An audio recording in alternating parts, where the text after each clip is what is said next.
pour moi, les meilleurs vendeurs, ils vendent pas à tout le monde, tu vois. Ils acceptent de pas vendre à tout le monde. On a inversé le rapport de force et on a changé une phrase et ça a quasiment fois 2,5 les conversions. Et pour moi aussi, un lead qualifié, c'est un lead qui a un problème à résoudre. Et c'est à nous, après, derrière, en tant que closer aussi, de créer l'urgence, de créer la douleur et de l'amplifier. Si on prend 10 leads aujourd'hui et que je les fais passer par un process avec les pires marketeurs que je connais et que je prends les 10 mêmes leads et je les fais passer par le même process mais avec les meilleurs marketeurs que je connais, est-ce que les résultats vont être différents à la fin? Ben, probablement. Pourtant, les leads n'ont pas bougé.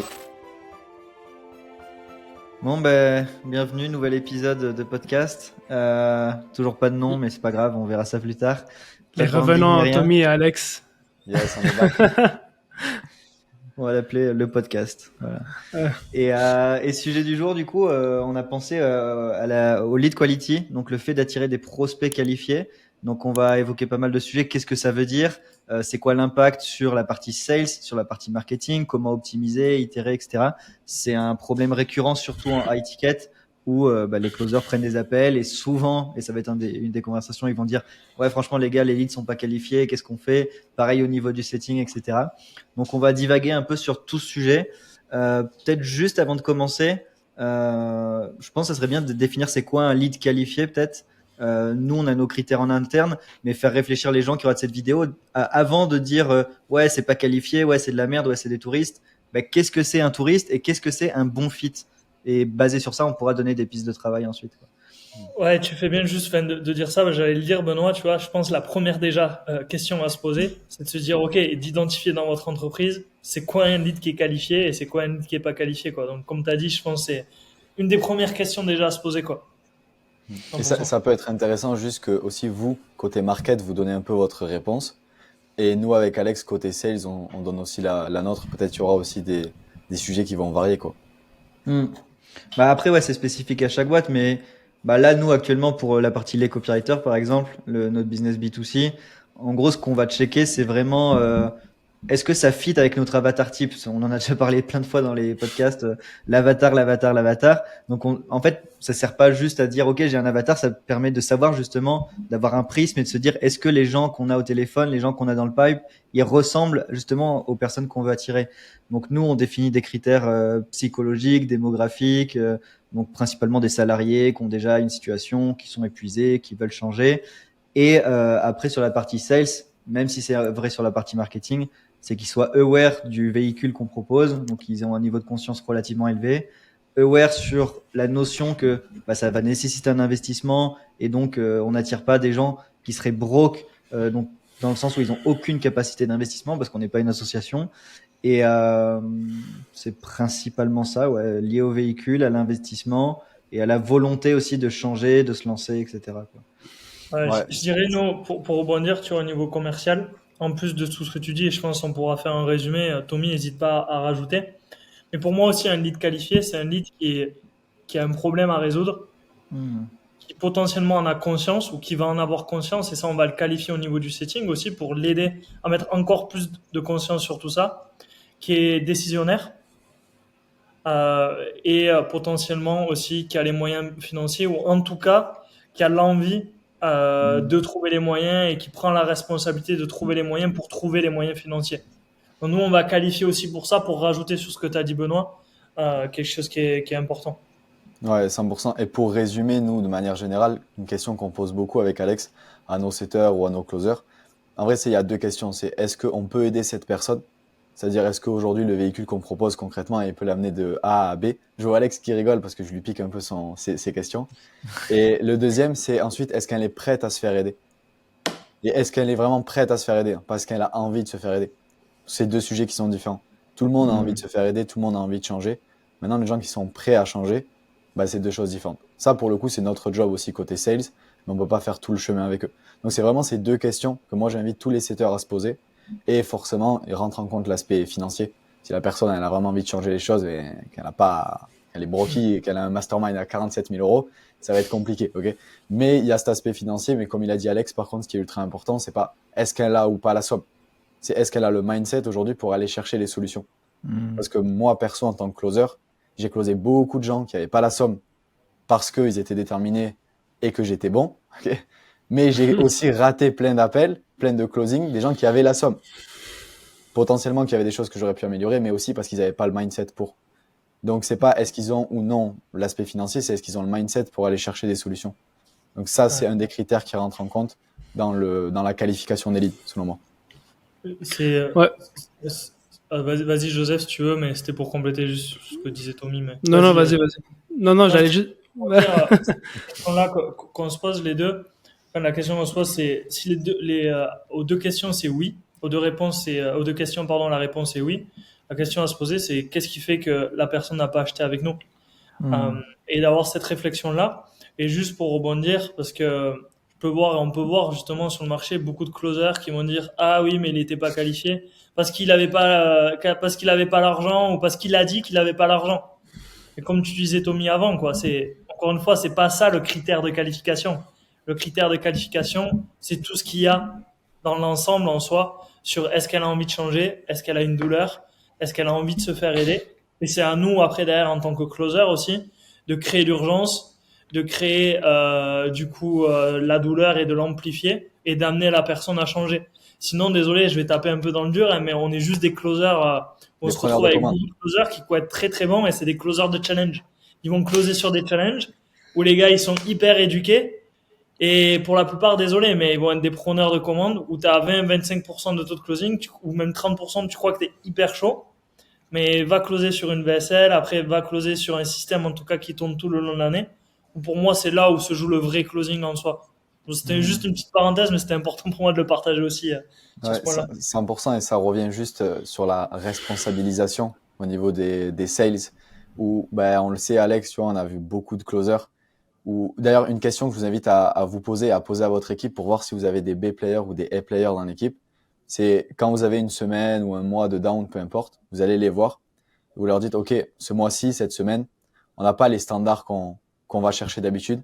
Selon vous, c'est qu'est-ce qui se passe et c'est quoi les challenges qu'on a. Et ce qui est drôle, c'est que les B players ou même les C players, ils vont être focalisés que sur les éléments extérieurs. Dans les closers, par exemple, ils vont être focalisés sur le marketing qui est pas bon, sur les leads qui sont pas bons, sur le setter qui font pas le taf. Au passage, c'est pareil pour le pôle marketing et pour le pôle sales, peu importe. Alors que les A players, la première chose qu'ils vont remettre en question, c'est eux-mêmes. Ils vont se dire, ouais, en ce moment, on a des profils qui sont challengés financièrement. Donc, j'aimerais qu'on le travaille en coaching. Je sais que je peux m'améliorer. Comment on peut plus aller creuser dans la découverte? Comment on peut être meilleur en gestion d'objections?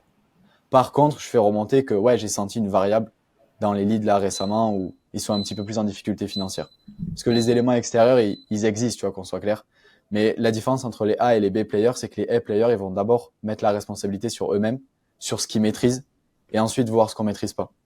Donc déjà, c'est une question que j'invite à poser à tous les chefs d'entreprise aujourd'hui, tous les managers, à leur équipe, et même les closers qui nous regardent, les setters, les marketeurs, peu importe, de se dire déjà qu'est-ce que moi je peux changer, qu'est-ce que moi je peux améliorer, et ensuite comment on peut améliorer les facteurs externes. Parce que juste quelque chose que moi je me répète beaucoup, c'est que je me dis si on prend 10 leads aujourd'hui et que je les fais passer par un process avec les pires marketeurs que je connais, les pires setters que je connais et les pires closers que je connais, et que je prends les 10 mêmes leads et je les fais passer par le même process, mais avec les meilleurs marketeurs que je connais, donc probablement Benoît et Zouzou, avec les meilleurs setters que je connais et avec les meilleurs closers que je connais, est-ce que les résultats vont être différents à la fin? Probablement. Pourtant, les leads n'ont pas bougé. Donc, je pense qu'on a une grosse part de responsabilité, même s'il y a forcément des choses externes.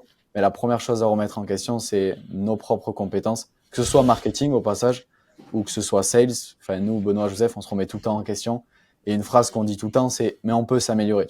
Moi, je dis tout le temps « on peut s'améliorer côté sales », qu'on soit clair. Et vous dites pareil côté marketing.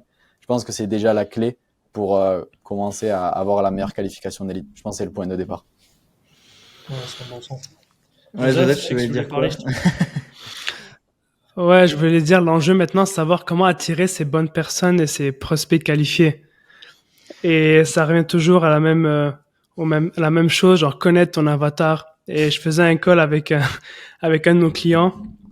Et je demandais c'est qui ton avatar pour pouvoir rédiger la VSL et comme ça on peut attirer la bonne personne dans l'écosystème. Il m'a dit ouais, ce sont des hommes, des femmes, il y en a qui sont mariés, il y en a pas qui sont mariés. Il dit ok, écoute, ce qu'on va faire c'est un sondage. Tu vas envoyer ça à tes clients et pas à tes prospects. Et lorsqu'on a reçu le sondage, c'était des femmes, majoritairement des mères de famille, qui veulent juste bouger et se sentir mieux dans leur peau. Donc là, en sachant ça, tu peux vraiment construire le bon message marketing qui va attirer la bonne personne. Donc la première chose à faire, c'est vraiment de vraiment bien comprendre ton avatar, parler de sa situation, comme ça tu vas attirer la bonne personne dans ton écosystème.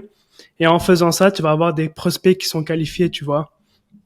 Et aujourd'hui, justement, je suis en train de review un titre sur une page de capture d'un de nos clients dans la crypto. Et son titre était tellement large que ça pouvait attirer n'importe qui. C'était comme comment, je sais pas moi, augmenter tes revenus en utilisant la méthode des cuisiniers, quelque chose comme ça, une recette de cuisine. Je dis, ben, avec ce genre de message, tu risques d'attirer des cuisiniers. Toi, c'est pas ça que tu veux. Tu vas attirer des investisseurs qui veulent augmenter leur patrimoine et faire plus d'argent avec les investissements, tu vois. Donc, il faut que tu utilises le bon message qui parle à la bonne audience et c'est comme ça que tu vas attirer des bons prospects qui sont qualifiés. Et je pense que ça, c'est vraiment la première étape. Et ensuite, il y a plusieurs étapes dans le tunnel, dans la VSL, sur le formulaire, page de candidature, page de confirmation. Et ensuite, le job des setters, des closers, etc. Donc, je pense que la première chose, c'est commencer de l'avatar, construire le bon message. Et dans les VSL aussi, il y a des choses qu'on peut faire pour attirer la bonne personne qui est au moins aware qu'il y a un investissement à faire, tu vois. Et par la suite, setter, etc. Ouais, juste pour compléter, je pense, je sais plus, j'imagine, on en a déjà parlé, mais donc ouais, c'est important de définir son avatar et qu'est-ce qu'un lead qualifié. Mais à l'inverse, j'aime bien travailler en opposition et qu'est-ce que l'anti-avatar et vraiment le lead pas qualifié comme on l'a déjà évoqué. Et ça, c'est des éléments qu'on va mettre partout dans les ads et on le voit souvent. Là, je regardais une ad hier et le mec il dit si t'es entrepreneur, blablabla. Mais je répète, c'est vraiment que pour toi si t'es entrepreneur. Si aujourd'hui t'es débutant, ne clique même pas. Et ça, c'est trop important. Et on va peut-être pas rentrer dans le micro aujourd'hui, mais à chaque étape dans l'ADS, il faut disqualifier et attirer. Dans la page opt-in, il faut disqualifier et attirer. Dans la VSL et même au niveau sales, on va faire de l'anti-vente aussi et au niveau setting aussi. Écoute, je pense que c'est trop loin pour nous aujourd'hui. Peut-être c'est pas adapté à toi, etc. Et ça va potentiellement renforcer l'envie de rejoindre. Ou alors, de manière complètement honnête, faut savoir avec qui on veut pas travailler. On dit non tout simplement, quoi. Ouais, c'est clair, c'est clair. Pour moi, les meilleurs vendeurs, ils vendent pas à tout le monde, tu vois. Ils acceptent de pas vendre à tout le monde, donc c'est un bon point que tu partages, ouais, c'est clair. Et ce qui est intéressant aussi, Joseph, tu parlais tu sais, d'awareness un peu du business, en dehors du coup de l'engagement de la personne à changer. Ça aussi, ce que j'ai remarqué, c'est que l'awareness de la personne et le focus que vous allez devoir mettre dedans, ça varie en fait selon l'offre. On en parlait hier, Benoît, sur le groupe. C'est que nous, par exemple, avec les copywriters, ben, on target un public qui est souvent des salariés qui ont envie justement de se reconstruire et de changer de vie. Donc ce pas-là, c'est un pas qui est assez nouveau pour eux. La majorité, l'infoprenariat, le copywriting, ce business model-là, c'est pas familier. Donc en fait, il y a un gap aussi. Et ça, je l'ai compris pour le coup avec les setters, avec les closers, à force de les manager. C'est qu'il y a un gap entre les personnes qui comprennent le business et les personnes qui comprennent suffisamment le business pour s'investir à 100% et en faire leur nouveau métier. Et à mon sens, ça, c'est le job du pôle sales. Donc, pas que les closers, hein, je parle, mais tout le processus setting, nurturing, closing, où vous, dans le marketing, en fait, c'est leur faire comprendre le business et l'opportunité, aller accrocher l'avatar client qui veut changer. Et nous, c'est de leur faire comprendre que ça va être le meilleur véhicule pour eux pour passer à l'action maintenant. Parce qu'il y a vraiment une différence entre comprendre le business et le comprendre suffisamment pour passer à l'action. Et je pense que dans l'awareness de manière générale, c'est quelque chose qui est souvent pas assez reconnu et pas assez mis en avant dans tout le funnel, quoi. Mais c'est vrai que nous, après, sur les copies, en plus, on prend le parti de parler à des gens qui sont complètement unaware du véhicule, du business, de l'opportunité. Donc, on prend les gens les plus froids possibles et on arrive quand même à les convertir.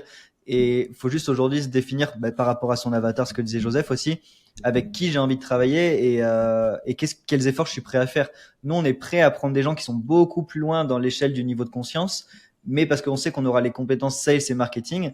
Et il y a des gens qui n'ont pas ces compétences-là et ce stack-là de compétences. Et donc, peut-être réfléchir à avoir une cible plus facile. On sait qu'on aura potentiellement moins de scalabilité parce qu'on sera sur un marché plus restreint, mais ça permettra déjà de passer de, je sais pas, de 10 à 30, 40, 50 cas par mois. C'est une question aussi d'objectif et de vision. Où est-ce que je vais amener ma boîte? Et je parle à beaucoup de gens, ils me disent, moi, je fais 30 cas par mois, je suis très bien, j'ai pas envie de changer. Ben là, t'as pas besoin d'aller chercher un profil plus unaware où évidemment, tu auras beaucoup plus de merde parce que tu vas ratisser large. C'est comme le mec qui va pêcher à la ligne avec un hameçon très précis pour des dorades et le mec qui va prendre son filet, qui va ratisser tout et qui prend tout et n'importe quoi. Donc, faut aussi définir par l'avatar aussi la vision où est-ce qu'on veut amener la boîte parce que si on n'a pas envie d'aller loin, on n'aura pas forcément de problème de lead quality, quoi. Et juste, ouais, pour continuer là-dessus, c'est que en gros, nous, on est dans une optique de scaling et nos clients aussi, donc aller chercher des gros résultats. Et mathématiquement, c'est aller chercher des inconnus. Et c'est ce point de friction-là que les gens arrivent pas à gérer. C'est quand on va chercher des gens unaware et des inconnus. Parce que sur leur traffic show, ils sont très bien, ils convertissent, ça marche super bien. Ils disent ma VSL, elle est trop bonne, mes closers, ils sont trop bons. Alors qu'en fait, non, c'est juste ton contenu qui les a tellement éduqués, ils le voient toute la journée, qu'ils arrivent en appel, ils sont déjà chauds. Et donc ça, c'est pas vraiment, il n'y a pas d'enjeu de lead quality. L'enjeu, il arrive quand tu vas chercher du cold, et le cold, bah, il arrive quand tu as besoin de scaler, quoi. Donc, c'était pour Ouais, remettre 100%. du contexte. Mais à contrario, tu vois, on maîtrise les deux, où on a les copywriters, tu vois, on va ratisser un peu plus large. Et à contrario, tu vois, avec Scaling Circle, où là, on est plus, tu vois, on veut pas travailler avec tout le monde, et on choisit aussi avec qui on veut travailler. Et on a, voilà, des personnes qui arrivent et qui sont un peu plus aware sur justement leurs besoins et qui nous permet aussi d'aller chercher des clients avec qui on veut travailler, quoi. Où on Mm. accepte de dire non. Ouais. Du coup, Joseph, admettons, là, on est en mode audit, il y a quelqu'un qui vient nous voir, qui me dit, mes leads sont pas qualifiés. À ton avis, c'est quoi les plus gros facteurs qui font qu'ils sont pas qualifiés, justement, d'un point de vue marketing, parce que pour le coup, nous, c'est ce qu'on maîtrise. Ce serait quoi les deux, trois trucs à changer immédiatement ou à checker en urgence, quoi. La première chose, ça serait le message dans tes ads. Et on avait un problème justement avec un client. Il aide les freelances et agences à scaler. Tu vas passer de 5K à 10, 15, 20K. Et il avait lancé ses ads et sa pub et sa VSL. Il attirait vraiment des newbies, des amateurs qui n'avaient même pas encore de business et qui savaient même pas c'était quoi le mot freelance. Et après avoir checké, analysé ses ads, ben, il parlait vraiment à n'importe qui. Tu veux scaler à 10K par mois, tu veux monter à 20K par mois. Mais le problème avec ça, c'est que tu vas attirer aussi des gens qui sont à zéro. Tu vois, donc ce que je lui ai dit de faire, c'est de parler et décrire la situation de la personne qui a 5K par mois. Il sait quoi son problème actuellement, tu vois, à 5K, c'est quoi son problème? Qu'est-ce qui l'empêche de passer au cap supérieur? Mais à trop de clients, il n'est pas capable de scaler. Il n'y a pas de système pour pouvoir scaler et déléguer. Donc, il a parlé de ça justement dans sa pub, dans son hook. Et là, il a commencé à attirer des clients qui sont beaucoup plus qualifiés. Il a commencé à closer. Donc, la première chose, c'est connaître ton avatar. Deux, parler à ton avatar dans ta pub. Et par la suite, ben, je vais enchaîner avec la VSL. Mais ouais, Alex, t'as levé la main.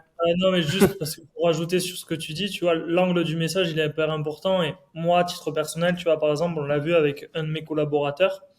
Tu vois, juste, on avait changé un peu l'angle du message, où en gros, on a tiré des gens, on a créé un guide qui était pour optimiser sa trésorerie. Tu vois, on s'est dit, c'est très bien, on va attirer plus de chefs d'entreprise. Le problème, c'est que dans notre message, on a attiré plus de chefs d'entreprise, mais c'était améliorer votre trésorerie, parce qu'en gros, ça insinuait que ta trésorerie, c'était de la merde. Et le problème de ça, c'est que oui, on a attiré beaucoup de chefs d'entreprise, mais beaucoup de chefs d'entreprise qui étaient fauchés. Et juste d'avoir rectifié ça et de se dire, OK, en fait, c'est qui exactement notre avatar client? Oui, c'est un chef d'entreprise, peut-être qu'il veut optimiser sa trésorerie, mais qui a déjà une trésorerie qui fonctionne, qui est bon et qui veut aller l'optimiser, aller chercher encore plus de marge. Mais pas le chef d'entreprise qui a une trésorerie où il est à moins de 30 000 endetté alors qu'il fait 3 millions. Et du coup, donc juste des fois, juste un mot, un angle, ça peut faire toute la diff dans, alors les experts, c'est Benoît et Joseph, mais dans les ads, au niveau du marketing, ça peut faire toute la différence juste à cause de, ouais, deux phrases des fois. Ouais, franchement, ça change tout. On a fait un test récemment sur nos pages de booking où on a inversé le rapport de force et on a changé une phrase et ça a quasiment fois 2,5 les conversions.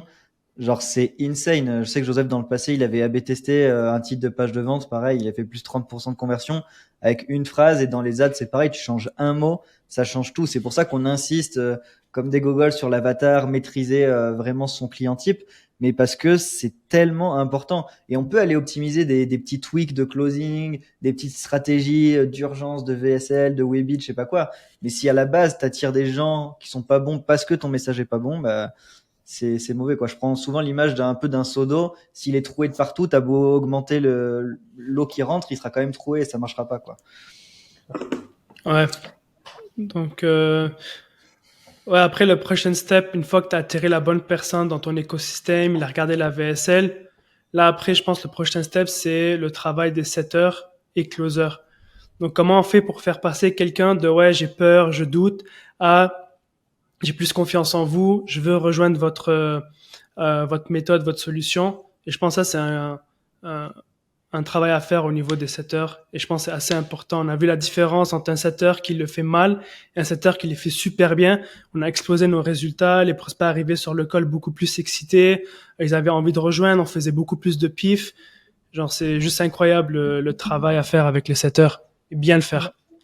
Ouais, juste avant que peut-être Tommy et Alex vous puissiez rebondir là-dessus, faut remettre de l'intention sur chaque étape et ça je le vois chez un client qu'on a onboardé récemment où l'ADS, le but c'est d'attirer des gens dans ton pipe et de repousser les mauvais. La VSL c'est de les éduquer sur ton véhicule et leur donner l'intérêt et l'envie d'aller plus loin. Et après le setting ça va être de qualifier et le closing de mettre la balle au fond.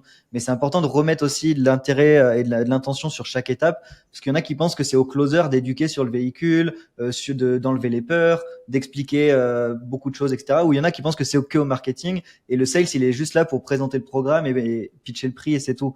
Donc non, c'est vraiment la VSL augmente l'intérêt et le niveau de conscience. Les setters vont filtrer et qualifier, vous allez pouvoir plus en parler. Et le closer aura son rôle aussi. Mais c'est important de remettre la responsabilité sur chaque pôle et sur chaque étape du tunnel, quoi. Je peux rebondir sur ça, après on enchaîne avec les setters. Vas-y. Il y a aussi quelque chose de très important, c'est les emails de rappel avant le call et aussi les vidéos de confirmation. Benoît l'avait changé, il avait fait remonter ça. C'est d'inverser aussi le rapport de force et de dire en ce moment on a énormément de candidatures, tu vois.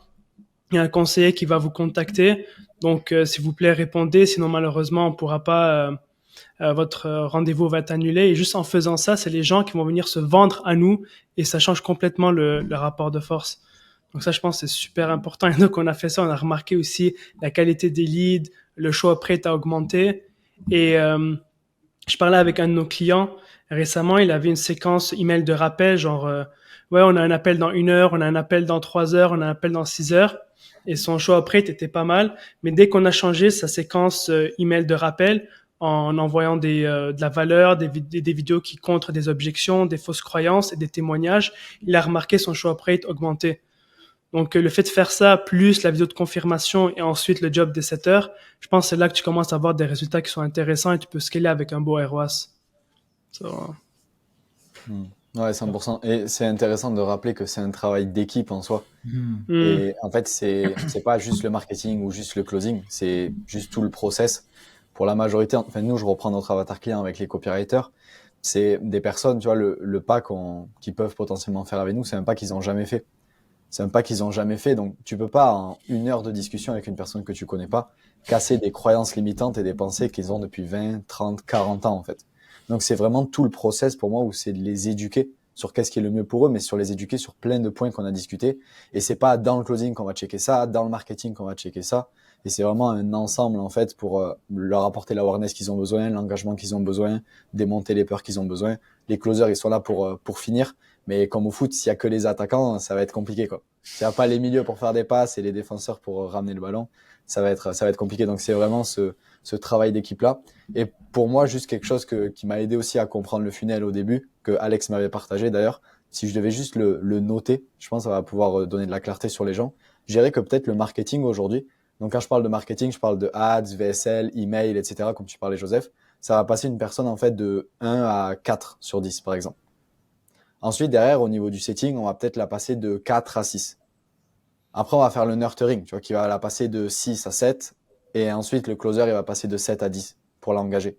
Et en fait, c'est vraiment toute cette partie-là, et nous, on l'a remarqué. Des fois, quand il y a des clauses qui ne passent pas à rien, des fois, c'est qu'il manque un point. Juste un point. Et le point, ça aurait pu être un nurturing qui était beaucoup plus précis sur les douleurs ou les peurs de la personne. On va y revenir après sur le nurturing. Ou une objection qui a pu mieux être démontée dans la VSL. Le closer aussi qui aurait pu être meilleur. Le setter qui aurait pu anticiper. Peu importe, mais c'est des micro-détails. Et comme tu disais, Benoît, en fait, chaque étape, elle est primordiale. Et si on veut sous-coter une étape, de se dire, le setting, c'est pas très important, on va mettre DB player ou le nurturing, on n'envoie pas, on envoie direct un appel de closing, ou la VSL, on la fait la plus short possible pour avoir le plus de gens qui viennent. En fait, au final, l'effet cumulé, c'est une catastrophe à la fin, et le coût d'inaction, pour le coup, tous les milliers d'euros qu'on perd avec des deals comme ça, c'est stratosphérique, et je pense que la majorité des gens, ils s'en rendent pas compte. Donc, c'est important de rappeler que c'est un travail d'équipe, 100%. Et peut-être avant qu'Alex intervienne, ça revient aussi à définir quels sont les KPI, tu vois, et comme ça, on a un peu notre étoile polaire qu'on peut suivre. Et il y en a qui visent, et je sais qu'il y en a beaucoup, ouais, moi, je veux des leads pas chers et un coût par call pas cher. Mon lead to booking, il est à 30%. J'avais entendu ça dans un mastermind où Alex, on s'était vu en février il y a un an. Et genre, le mec était content de dire, ouais, nous, on est trop fort, on génère des calls pour 3,50 €. Ok, mais en fait, t'envoies que des calls de merde où justement, il n'y a pas ce travail d'éducation et le mec, il arrive sur le call, il est même pas à 2 sur 10, tu vois. Et donc, ouais, remettre de la conscience là-dessus et des KPI clairs aussi sur le market et sur la sales pour savoir est-ce qu'on est dans les clous, est-ce qu'on avance dans le bon endroit. Et moi, aujourd'hui, je préfère payer un call 200 balles qu'un call à 50 balles selon nos critères. Parce qu'en fait, des calls à 200 balles, tu vas en conclure un sur deux, alors que des calls à 50 balles, tu vas en conclure un sur 10, quoi. Et au final, ton Ouais, CPA, il 100%. reviendra au même. Donc, et pendant ce temps, tu auras perdu l'énergie des closers et tout ça. C'est clair, c'est clair. Ouais, ce que j'allais dire, justement, parce que des fois, on a tendance à se faire cette course au CPL le plus bas, tu vois, et être fier de ça. Enfin, je sais qu'il y a beaucoup d'agences marketing qui sont contents et des fois, ils essayent de te closer sur ça. Ouais, mais moi, j'arrive à avoir des CPL à 1,30 €. Mais derrière, il y a un coût par appel qui Ça est. vient d'où, ça? Ça vient d'où, ces leads? Sûrement du paquet ou de l'Inde. Ouais, voilà, c'est ça, tu vois. T'en as du Paki, de l'Inde ou des gens qui comprennent rien, quoi. Enfin, bon, peu importe, tu vois. Donc, ouais, 100%, je pense, c'est de trouver le juste milieu entre le coût par appel et CPA et aussi le CPL. Faut le prendre en compte parce que après, si tu as un coût par appel qui est hyper bas, mais, enfin, pas très haut, mais que tu as 2 leads qui rentrent dans le pipe par semaine, bon, bah, ça sert pas à grand chose. C'est trouver un peu ce Ouais. juste milieu qui est pas facile, hein, qui est Et pas c'est facile. pareil niveau Ouais. sales, tu vois, juste, enfin, là, on parlait des data et des vrais data. C'est comme les closers qui closent à 35%, mais en fois 45, sans frais, En avec des CPF. mensualités à 5 euros par mois, quoi. Donc, c'est important aussi de voir, encore une fois, ouais, les vrais data. Benoît et Joseph, vous en avez parlé dans le premier podcast, des data que vous regardez au marketing. Nous, c'est pareil côté sales, là-dessus. Donc, pour corroborer sur ce qu'il disait Alex, de mettre le nez là où il faut mettre le nez, quoi. Sinon, ça va être compliqué. Mm. Ouais. Ouais, juste pour rebondir. Ouais, désolé, Benoît, Ouais, vas-y. non, j'allais dire, juste pour rebondir, du coup, et reprendre le fil sur, du coup, maintenant, on arrive au setting.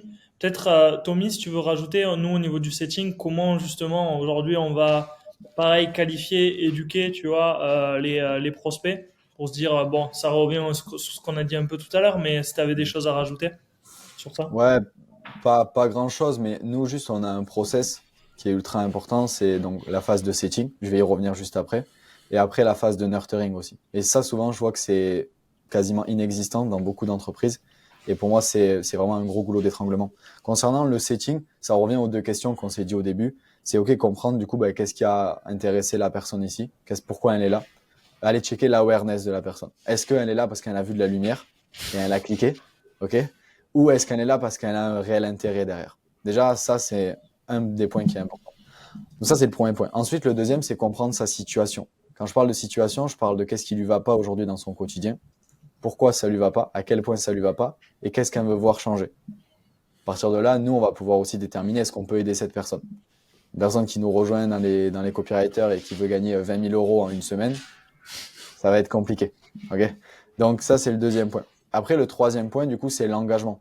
Comme je vous ai dit tout à l'heure, tout le monde veut changer, tout le monde va avoir plus d'argent, tout le monde va avoir plus de liberté, mais tout le monde n'est pas prêt à faire les efforts. Donc en setting, on va aller quand même checker ce point-là, l'engagement. L'engagement émotionnel du passage à l'action, l'engagement financier, bien sûr, et aussi l'engagement temporel. Est-ce que c'est une priorité pour la personne? Est-ce qu'elle est dans les bonnes conditions pour avancer? Et dans cette partie engagement, il y a toujours 2 côtés de la pièce. Il y a ce qu'on maîtrise toujours et ce qu'on maîtrise pas. Donc la logistique un petit peu et la peur. Dans 95% des cas, ce sera toujours de la peur. Sur le temps qu'ils vont passer, sur l'argent qu'ils sont prêts à investir, sur est-ce qu'ils sont prêts à sortir de leur zone de confort. Mais des fois, il peut y avoir 5% de logistique où la personne, vraiment concrètement, elle part 6 mois en vacances. Ok, on va pas la faire passer maintenant en appel de closing si elle est absolument pas là. Donc ça, c'est vraiment ces 3 points. L'awareness du business, du coup, pour résumer, la situation de la personne, comprendre bien sa situation, et l'engagement. Si tous les feux sont ouverts à partir de là, on va pouvoir l'envoyer en appel de vente. Hmm. Par contre, moi, ce que je demande au setter, c'est de transmettre au maximum des informations au closer, parce qu'il y a toujours des choses qui sortent. Et en setting, on peut déjà quasiment savoir les objections qu'on va avoir en closing. Mm.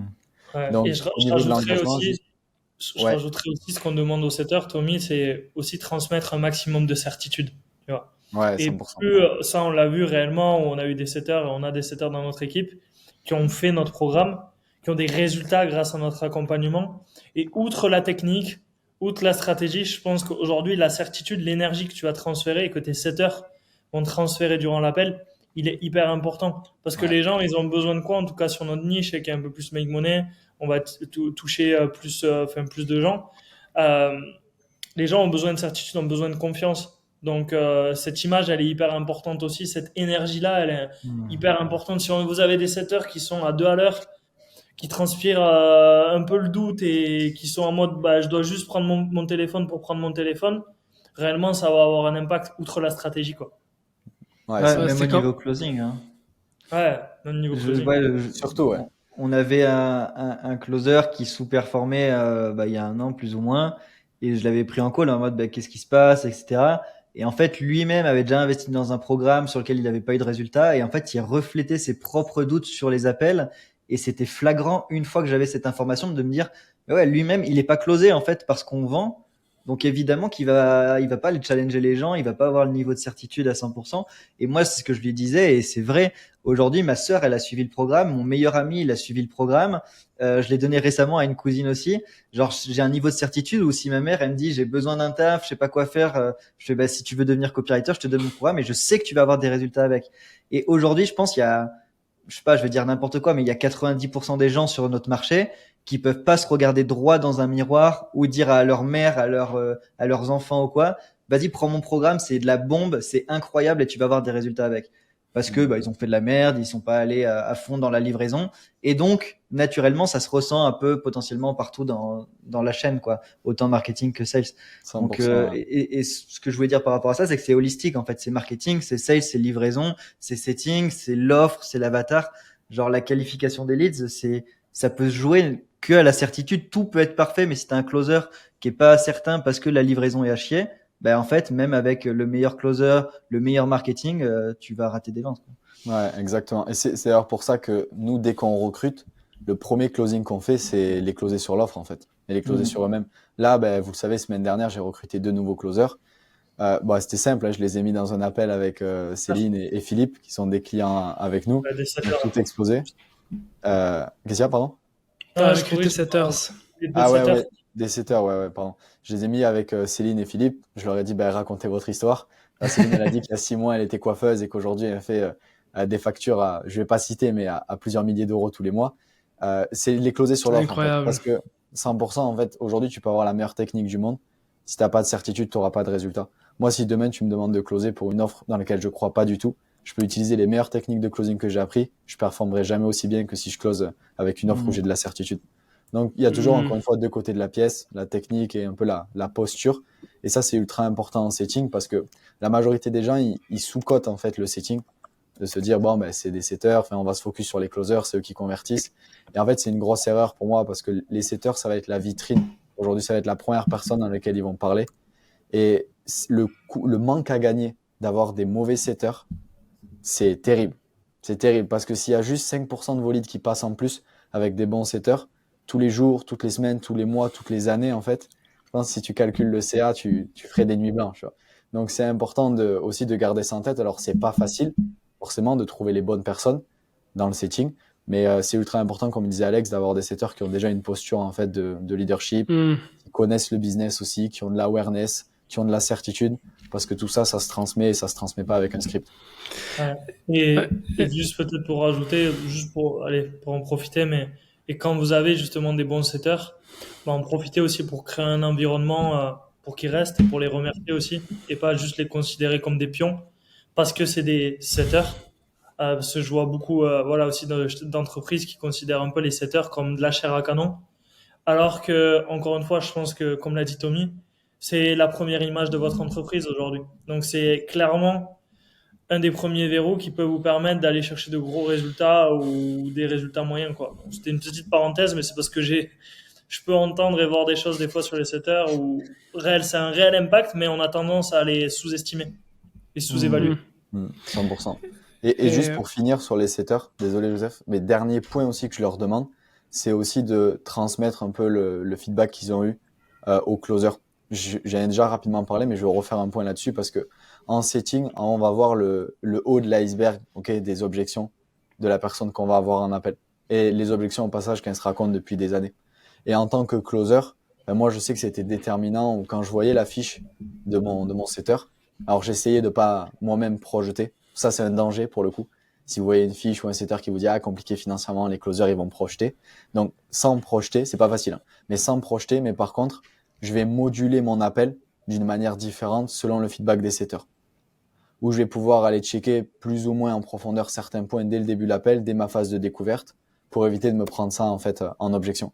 Donc c'est aussi un travail d'équipe. Ce sera potentiellement aussi un sujet de notre podcast, mais c'est pas facile d'avoir ce travail d'équipe entre setter et closer. Okay, mais c'est vraiment un travail d'équipe qui est primordial pour moi. Et là, c'est la responsabilité du setter de pouvoir aller pointer du doigt qu'est-ce qui va se passer pour que nous, on puisse être le plus efficient en closing et que ça passe pas à un point, comme je disais au début du podcast. J'ai une question pour Tommy et Alex. Disons, le prospect, il est motivé, il est engagé, mais son niveau d'awareness vis-à-vis le véhicule ou la solution n'est pas assez élevé. Qu'est-ce que le setter doit faire? Phase de nurturing direct, pour moi. Et c'est quoi ça? Pour ceux qui savent pas, c'est quoi, vous passez par quelle étape pour créer de la nurture le nurturing, justement, c'est pouvoir en fait lui monter son niveau d'awareness ou répondre à ses questions, répondre à ses doutes. En fait, c'est un peu commencer déjà le travail du closer. Et en fait, quand le setter, donc imaginons, moi je suis setter, aujourd'hui je discute avec Joseph, je sens qu'il est motivé, je sens qu'il a envie de changer les choses, il est prêt à changer les choses. Maintenant, par exemple, le copywriting, ok, c'est super nouveau pour lui, et c'est assez flou, ce qui est compréhensible. Avant de l'envoyer là demain matin à 10h avec un closer, je vais lui dire, hey, écoute, ton rendez-vous, on va le décaler à samedi, par exemple. Ok, moi je vais t'envoyer des ressources et tu vas checker ces ressources au maximum. Déjà pour toi, pour que tu puisses bien comprendre aujourd'hui qu'est-ce qu'on fait, si ça match, et aussi par rapport à nous, pour que tu puisses comprendre notre écosystème, notre façon de travailler. Ce qui fait qu'en fait, entre le moment où je l'ai eu au téléphone en setting et le moment où il va être au téléphone en closing, ben Joseph, il aura augmenté son niveau d'awareness. Il aura augmenté son niveau de confiance aussi, vis-à-vis de lui, vis-à-vis du business et vis-à-vis de nous. Et ce qui fait que ce sera beaucoup plus facile pour le closer. Parce qu'aujourd'hui, si c'est pas ce que c'est le copywriting, tu peux mettre les meilleurs closers du monde, ça va être compliqué de le faire passer à l'action.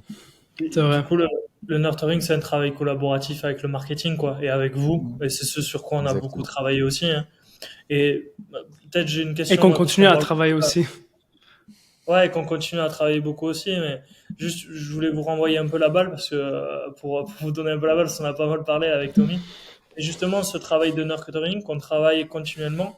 C'est quoi justement peut-être une bonne vidéo de nurturing ou un bon contenu de nurturing pour comment vous le réfléchissez en fait et comment on le réfléchit ensemble pour augmenter tu vois cette awareness et avoir un nurturing qui est efficace justement si vous avez une réponse à ça. Benoît Michaud peut répondre à ça.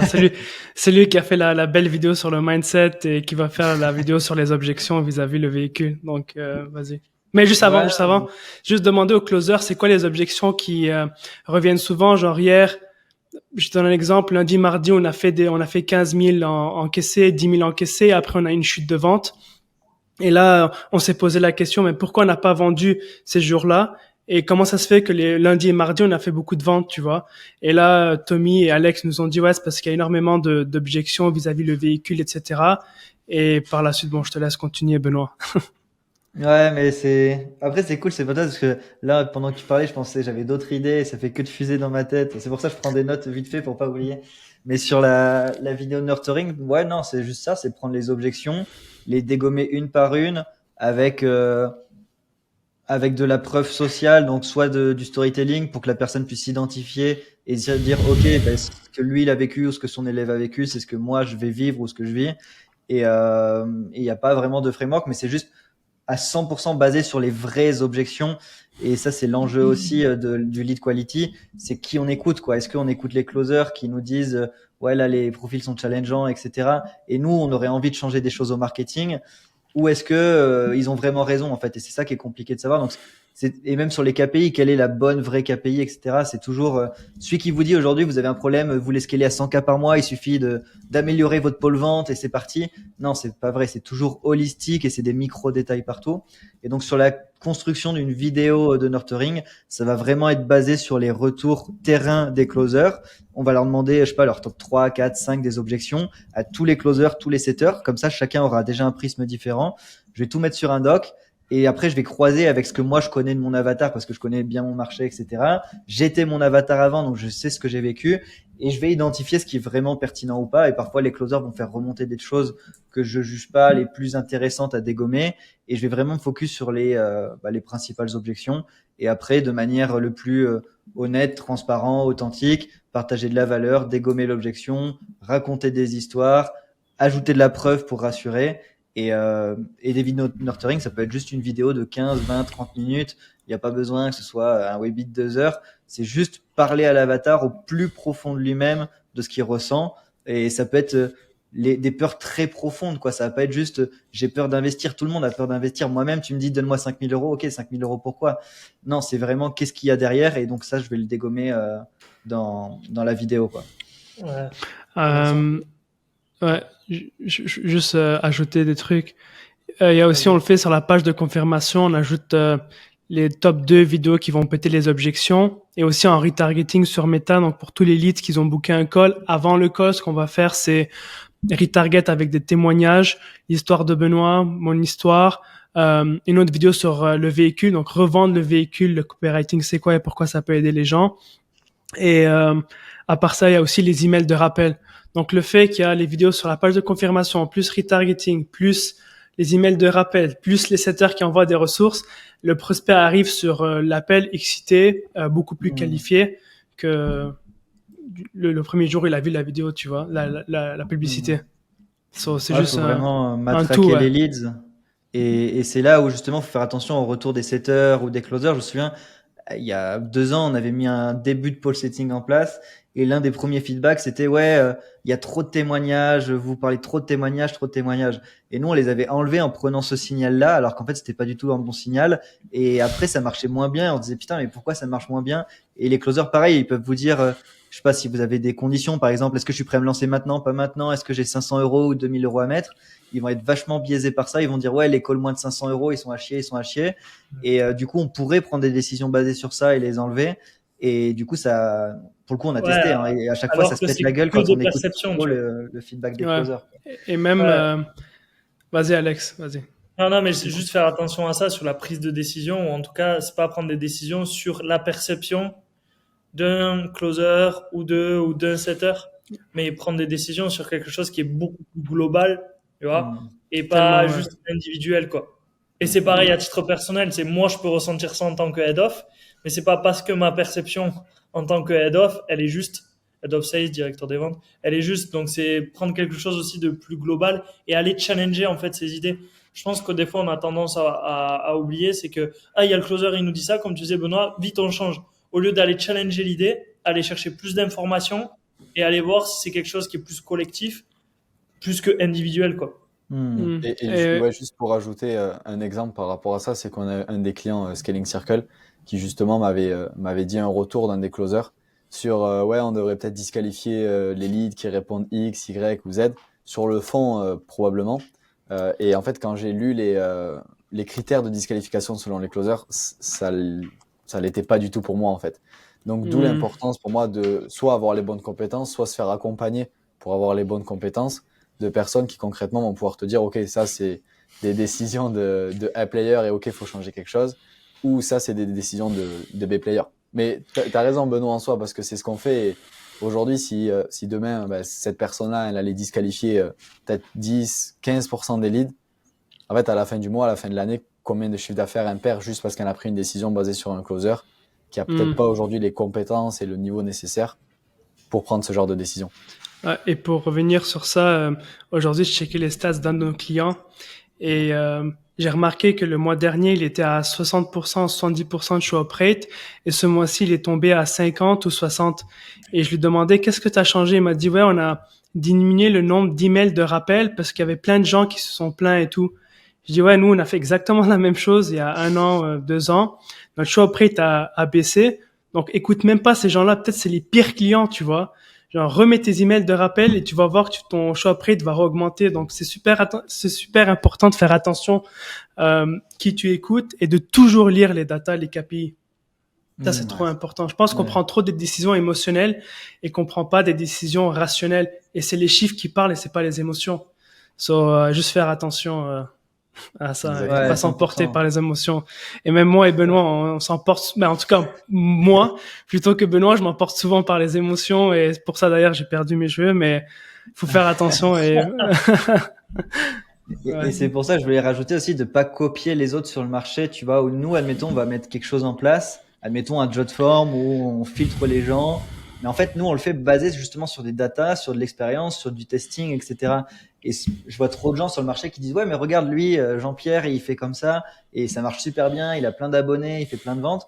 Déjà, tu sais pas s'il fait plein de ventes, t'as pas accès à son compte en banque, donc tu connais pas la réalité derrière. Et son marché est différent du tien, son énergie est différente, ton tunnel est différent, ton offre est différente, ton équipe est différente. Donc, copier quelque chose, genre, pour moi, c'est une mauvaise idée. On peut toujours s'inspirer et c'est très bien de s'inspirer, mais ne pas aller copier.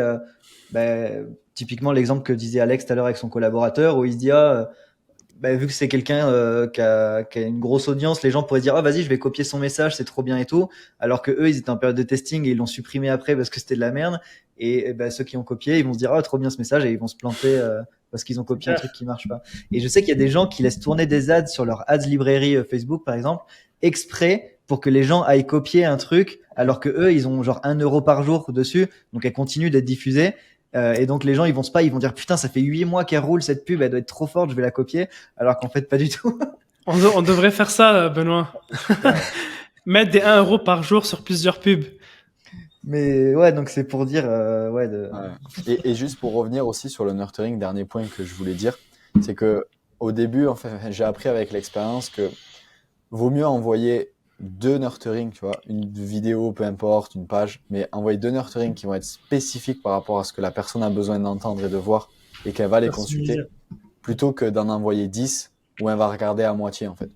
C'est le feedback que je faisais hier, du coup, à notre pole setting aussi, où je voulais qu'on diminue un petit peu le nurturing, mais être sûr que ce soit ultra personnalisé et que la personne va le regarder, en fait, à 100%.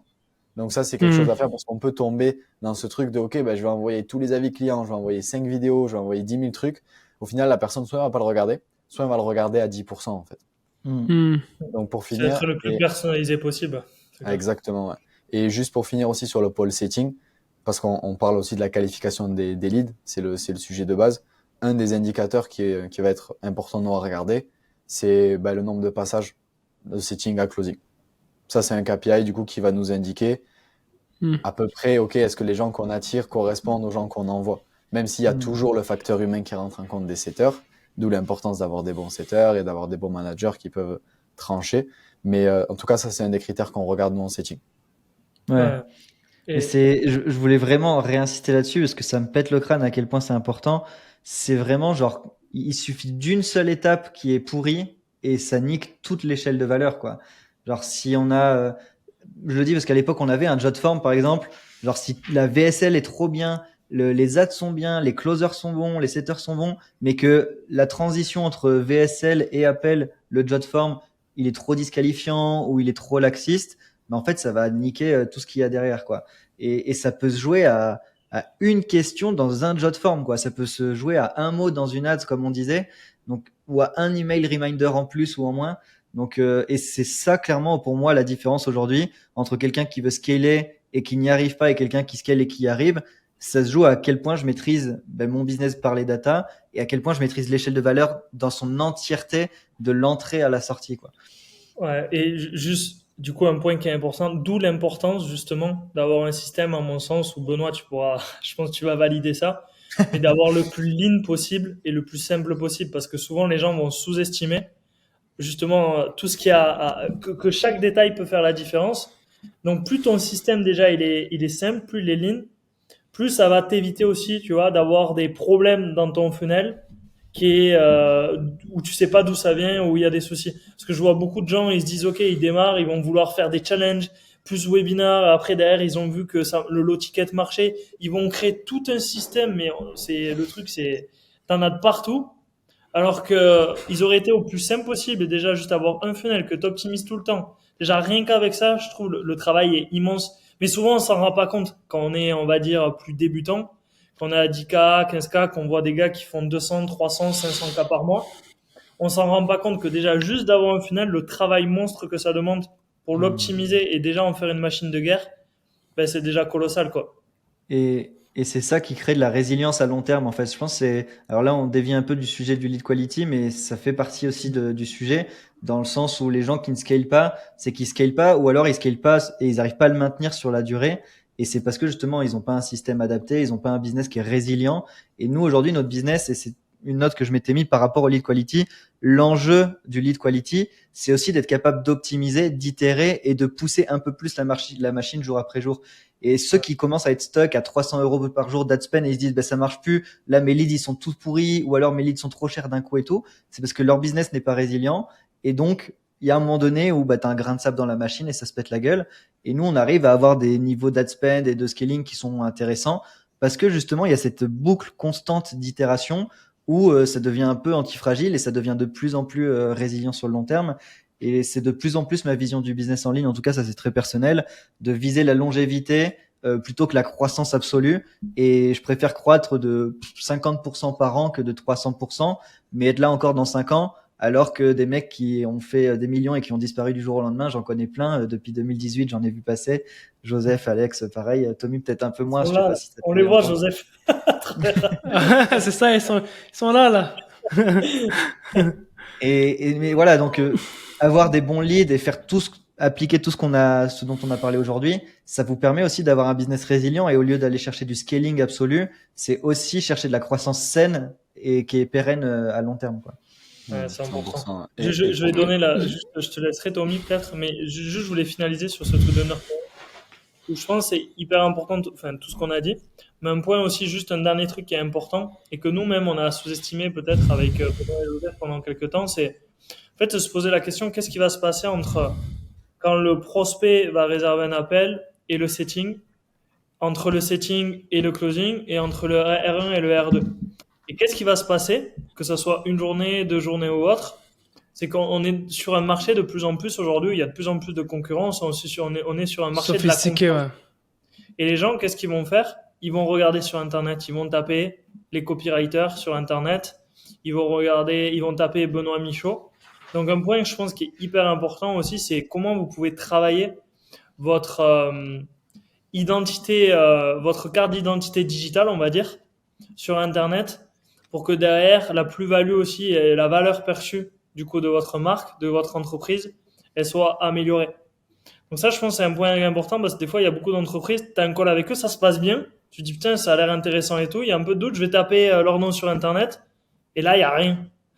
Il y a rien où les gens, ils voient votre entreprise qui est domiciliée à Dubaï et il n'y a pas grand-chose. Du coup, ben, qu'est-ce que ça fait? Ça crée du coup du doute, ça recrée de la peur et ça peut avoir un impact sur votre système de vente au niveau global aussi. Donc pour moi, c'est quelque chose qui n'est pas à négliger de plus en plus, en tout cas à l'heure d'aujourd'hui. Ouais, 100%. Et le truc que je voulais rajouter, quand on n'en a pas trop parlé, mais tout à l'heure, tu en parlais, Alex, de ce rapport en fait entre l'opportunité mais la charge de travail que ça demande. Là, on a beaucoup parlé du pole setting. Il faut savoir que le pole setting, c'est pas obligatoire au début à avoir un pole setting. Parce que on peut se dire, OK, c'est super, le pole setting, ça va nous améliorer la qualité des leads, etc. Mais ce qu'on voit pas derrière, c'est tout le management que ça va demander, au niveau des marges aussi. Ça va vous démonter les marges. Et un mauvais pole setting vous coûtera beaucoup plus cher que de pas avoir de pole setting et d'avoir le plus optimisé possible entre le marketing et le closing. Donc parce que juste on a parlé du pole setting comme c'était une évidence, mais c'est pas obligatoire aujourd'hui. Et on le voit, on accompagne des clients Scaling Circle où c'est clairement pas la première chose qu'on leur demande aujourd'hui d'avoir un pole setting parce qu'ils ont déjà des bons lead quality, ils ont déjà un bon système de marketing avec des bons formulaires, avec des bons closers. Donc il n'y a pas besoin. Après, plus le volume va augmenter, plus on pourra en mettre un parce qu'on peut toujours optimiser. Mais ça peut être le danger aussi de se dire, de croire déjà qu'on a un problème de qualité des leads alors que peut-être on n'en a pas, de mettre un pole setting qui va nous demander beaucoup plus de temps, d'énergie, qui va nous réduire nos marges. Et en fait, au final, c'est négatif. Donc ça, c'est important aussi de le rappeler. C'est pas obligatoire aujourd'hui. Forcément, si vous allez croître, ça va le devenir si vous voulez aller scaler au maximum. Mais dans un premier temps, pour les profils plus débutants qu'on accompagne, c'est pas quelque chose qui est obligatoire. Ouais, ça revient à ce que tu disais tout à l'heure. En fait, ceux qui pensent à avoir un système magique que tu mets une fois en place, le script magique, la VSL magique et tout est bon. Non, il faut de l'ultra personnalisation partout, à tous les points. Ça peut être du retargeting très spécifique pour des pages d'audience, des emails spécifiques pour des pages d'audience, le setting où c'est du one-one, le closing où c'est du one-one. Et il n'y a pas de script magique ou de formule magique préfaite. Et c'est ça aussi la différence entre un mec qui stock et un mec qui va plus loin. C'est la capacité à se dire, ok, il faut sortir de ma zone de confort dans le sens où il n'y a pas un seul truc pré-mâché qui va fonctionner. Et donc, ça rajoute de la complexité vu qu'il y a de la personnalisation. Mais c'est ce qui permet d'aller plus loin, quoi. Et juste un truc que je voulais dire, peut-être avant qu'on commence tranquillement à conclure ou à changer de sujet, c'est que au niveau du lead quality, il y aura jamais 100% de fit en fait, ça n'existe pas et c'est ça peut-être que les gens imaginent et etc. Non, en fait, nous on n'a pas 100% de nos prospects qui sont fit et qui vont closer, ça n'existe pas. On n'a pas un lead to booking de 100%, un closing rate de 100%, un taux de pif de 100%. Il y aura toujours une disparité. Et le but dans le lead quality, c'est de réduire cette disparité entre le mec qui connaît rien et le mec qui arrive la CB en main. C'est qu'ils arrivent avec un niveau à peu près homogène. Et c'est plus ça, au final, l'enjeu du lead quality que de vouloir absolument que des leads 100% parfaits. Parce que ça n'existe pas, en fait, tout simplement, quoi. Yes. Ouais, ça fait. On peut Je faire sais pas, est-ce que vous avez autre chose ou un résumé ou un point? Je sais pas si tu voulais parler du closing rapidement. Ouais, tu vois, disais très rapidement. Ouais. Ouais. Très rapidement. Bon, dans tous les cas, c'est pas là où ça se joue, hein, la qualification des leads, mais je voulais revenir sur la première chose que j'ai dit dans ce podcast, c'est la responsabilité. En fait, et moi, quand j'étais closer, par exemple, je me répétais quelque chose. Quand je closais pas un lead, j'avais du mal. Ce qui arrivait pas souvent. Non, je rigole. Mais je me disais, ok, est-ce que là, si je mets Jeremy Miner, par exemple, est-ce qu'il le close, tu vois? C'est qui Jérémy Miner? C'est qui Jeremy? C'est Pour ceux qui regardent, en vrai, ils savent qu'ils connaissent pas. ouais, c'est un de nos mentors avec Alex aux États-Unis, un des meilleurs closers qui existe, qui a fait plusieurs millions par an en commission. Pas Personnel. grand-chose pour lui, ouais, voilà. C'est fou. En faisant du porte-à-porte, en faisant du closing, téléphone, enfin un peu tout. Bref, il y en a beaucoup de nos mentors aux US, mais il en fait partie. Et je me disais, ok, bah, si je mets ce gars-là avec ses 20 ans d'expérience dans l'appel, est-ce qu'il close? Ou en tout cas, est-ce qu'il fait mieux que moi? Et si la réponse est oui, ça veut dire que moi, je peux m'améliorer. Donc, avant de chercher à améliorer la qualité des leads, je cherchais déjà à m'améliorer moi-même. Parce que de ce fait, je serai plus jamais dépendant en fait du marketing. Je serai plus jamais dépendant d'une entreprise. Je serai juste dépendant de moi-même et de mes propres compétences. Donc déjà, c'est prendre avec des pincettes les retours des closers. C'est important de les prendre parce que c'est eux qui sont sur le terrain. Ok, c'est eux qui sont sur le terrain. Et à contrario, je pense que c'est une erreur de pas les écouter et de se dire non, ils font que râler, etc. Je pense que c'est aussi une erreur. Il faut avoir le bon juste milieu. C'est pour ça que c'est important d'avoir des managers pour moi qui sont déjà passés par là, qui peuvent comprendre un peu les deux côtés. Mais de prendre avec des pincettes le retour des closers là-dessus. Et dernier point au closing, une data qui va être importante pour voir un peu la qualification des leads, ça va être le pourcentage d'offres pitchées par appel, qui va aussi être une data. Alors c'est toujours pareil, comme au setting, il y a toujours ce côté de est-ce qu'aussi les closers ils sont déjà impec, mais en partant du principe qu'on a une bonne équipe de closing, le pourcentage de taux d'offres il va être important. Voir est-ce qu'on a pitché ou non le prospect. Parce que si on pitch pas le prospect, d'une certaine manière, ça veut dire qu'il avait rien à faire ici. Et du coup, on peut mesurer comme ça. Nous, on le voit des fois, parce qu'il y a des fluctuations de quelques pourcents sur le taux d'offres pitchées par mois. On peut se dire, OK, potentiellement, qu'est-ce qui s'est passé? On va mettre un peu le nez dedans pour voir. Mais en tout cas, c'est une data qui est importante. Ouais, c'est toujours multifactoriel l'analyse. Et c'est vrai qu'on a dit tout à l'heure qu'il fallait se baser sur les datas. Et c'est les datas autant macro que micro. Et c'est comme quand on analyse une entreprise, genre en bourse par exemple, on va pas dire oh le CA augmente, vas-y j'achète cette action, c'est trop bien. Non, faut regarder tout ce qu'il y a derrière, les marges, machin, etc., etc. Donc là c'est pareil. En fait, c'est une combinaison d'éléments, les retours des closers, le taux d'appel pitché, le coût par lead qui a baissé, etc. Bref, plein de choses qui peuvent nous faire dire ok, là, il y a un vrai signal à prendre en compte et il faut toujours avoir cette approche froide, rationnelle, idéalement, dans le business pour prendre des bonnes décisions. Je sais pas, est-ce que vous avez un dernier point à rajouter, peut-être qu'on n'a pas du tout évoqué, que ce soit market, sales ou autre, lié au lead quality, mais j'aime beaucoup ce que Tommy vient de dire sur le fait que si j'envoie le meilleur vendeur au monde, est-ce qu'il transforme et là, ça annule toute notion de lead quality aussi et de juste se dire comment moi je peux être meilleur, quoi. Et c'est pareil partout, du coup. Enfin, j'invite tous les marketeurs à se poser la question. Dans ta VSL, est-ce qu'elle peut être améliorée? Ta VSL versus la meilleure VSL possible. Tes séquences email, ton setting, ton nurturing, ton closing. C'est sur toute la chaîne, en fait.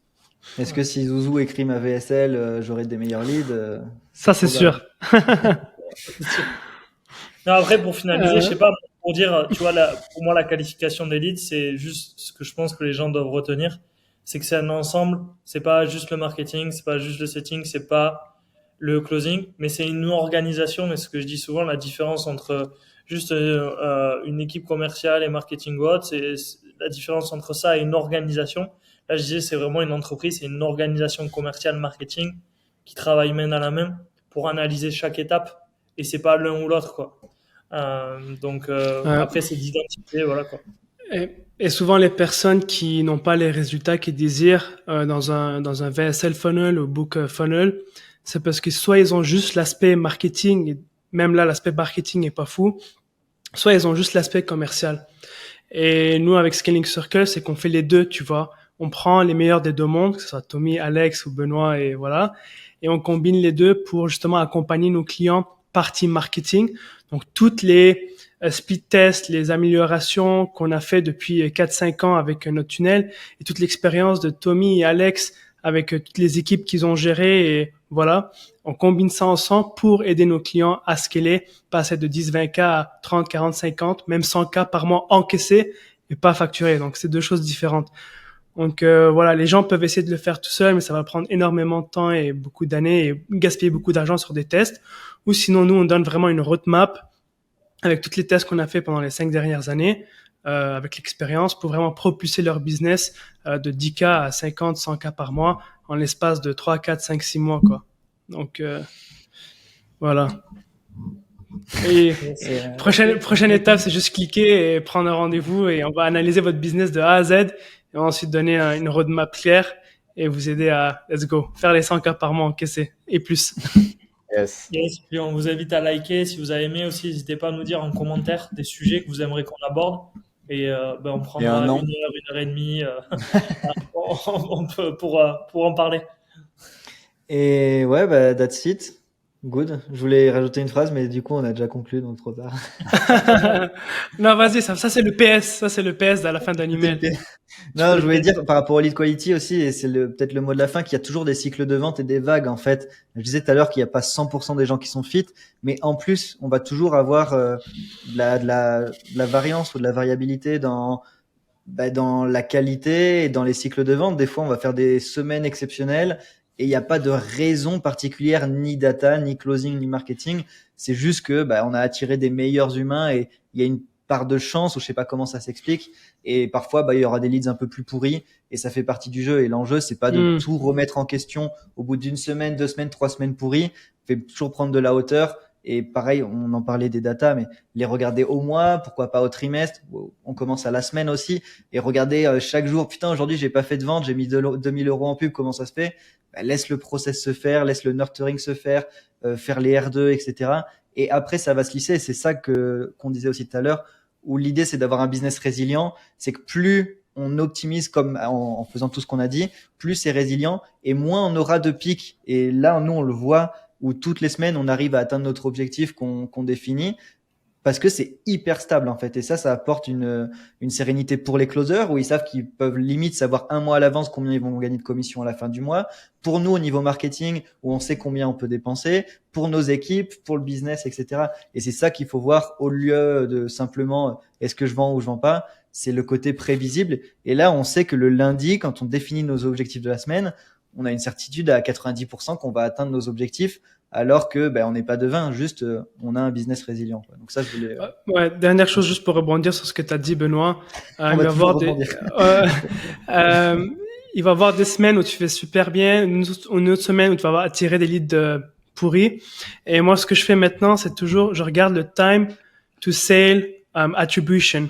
Et en moyenne, nous, sur Google Ads, c'est 5 jours. Alors, ce que je vais faire avant de prendre n'importe quelle décision, c'est me donner au moins 10 jours avant de cote une ad ou de dire que cette ad ne convertit pas. Pourquoi? Parce que je sais qu'en moyenne, ça prend environ 5 à 10 jours pour qu'un client passe de prospect à client. Et j'ai fait la même remarque à un de nos clients aujourd'hui. Il savait pas comment piloter ses ads. Et je lui ai demandé c'est quoi ton time of sale attribution? Et il savait pas c'était quoi. Et on a trouvé ensemble c'était quoi? C'est 10 jours. Je dis attends au moins 10 jours avant de prendre une décision parce que ça te prend 10 jours pour qu'un prospect devienne ton client. So, si tu coupes tes ads avant ça, tu risques de perdre beaucoup de clients et beaucoup de cash. So, voilà, c'était juste pour conclure. Ouais. Ouais, le nombre de fois que c'est arrivé pour des clients ou pour nous de dire vas-y, je coupe. Et genre littéralement le jour même ou le lendemain, oh merde, on vient de faire une vente, vas-y, faut relancer les ads. Et donc ouais, il y a une part de faut porter ses balls aussi Ouais, et vraiment. tolérer un mini risque. On n'est pas à 500 euros près, bah tu laisses 2 jours rouler un peu plus Mm. et il suffit d'une vente parfois pour être rentable. Et donc voilà. Ouais, tu peux dépenser jusqu'à 1.K par campagne, ne pas avoir de vente, mais le jour d'après, tu fais un pif, tu es à 3.5K et tu viens de faire un ROAS de 300. Et si tu aurais coupé ça 2 jours avant, ben, tu n'aurais jamais fait cette vente-là. Il faut avoir les guts et les couilles pour continuer à spend plus, même si tu fais pas des ventes au bout de 500-600 euros de spend sur les ads. Voilà, je termine avec ça. Ouais, voilà, parce que sinon on va Yes. toujours rebondir. Euh, Alors, en tout cas, voilà, pour ceux qui veulent notre aide, il y a le lien de Scaling Circle en bas où bah, ce sera simplement un appel et on discute ensemble de votre business. Et il y aura les Insta de tout le monde si vous avez des questions plus particulières sur la sales team à Tommy et Alex ou sur la partie market à Joseph et moi. Et that's it, on se retrouve la semaine prochaine pour un nouvel épisode. Hein. Yes. yes. Ciao. Les gars. Ciao.